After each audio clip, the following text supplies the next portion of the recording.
Hazak u'ba'uch. Good morning to everyone. Important to make note that B'ezrat Hashem there's going to be a second minyan for the Selichot at 6:25. 7:05 we're going to be starting mincha. So very important, the minyan has to be prompt.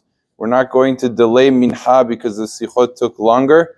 The mincha we're going to be starting Ashrei at 7:10. Regardless of what's going on with the Selichot, so make sure to be on time and to make sure that the slichot runs according to schedule. In terms of the halakha today, we want to talk about a different form of muktze. There's a form of muktze that actually has nothing to do with Shabbat, which is a very interesting thing. It's called muktze mahmat mitzvah. What that means is something that is set aside for the purpose of a mitzvah, cannot be used during the time of the mitzvah for other functions. One of the cases is the Shulchan Aruch talks about a sukkah, interestingly. The sukkah, meaning the schach, the walls, the decorations of the sukkah, everything that's connected to the sukkah is asul to use for other purposes all 7 days of Sukkot. Not just that, even the 8th day of Sukkot, it's asul, even though the 8th day there's no more mitzvah of sukkah, but during the twilight you would have to sit in the sukkah, and therefore huktzah lekol hayom, even the 8th day, and actually outside of Eretz Yisrael, even the 9th day, which is already past. It's essentially the second day of Shmini Atzeret.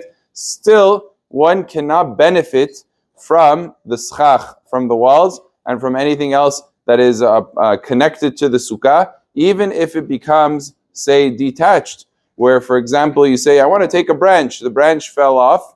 You know what, I'll just use one of the branches I put on top as schach. I'm going to use one of them for my own purposes. You're not allowed to do that during the holiday of Sukkot because of this new concept of muktze, that something that's set aside for mitzvah cannot be used for other purposes during the time of the mitzvah. And since Sukkot is 7 days, 8 days, so therefore during that whole time it cannot be used for other purposes. Now why is this a different form of muktze? Because it's not the muktze of Shabbat where you're not allowed to move it around. It's a muktze of usage. So you're not allowed to use it for other things, but touching it, moving it, is not necessarily prohibited on a regular Monday and a regular Tuesday. Now remember, Sukkot is 7 days. That means there's Chol HaMoed in there. There's no prohibition of muktze in the Shabbat sense, but there's a prohibition of muktze in the usage for other purposes sense, and that is the concept called muktze mahmat mitzvah. One example was Sukkah, and B'ezrat Hashem, in the future halachot, we'll discuss other examples of such cases that fit under the category of muktze mahmat mitzvah. Baruch Adonai le'olam. Amen ve'amen.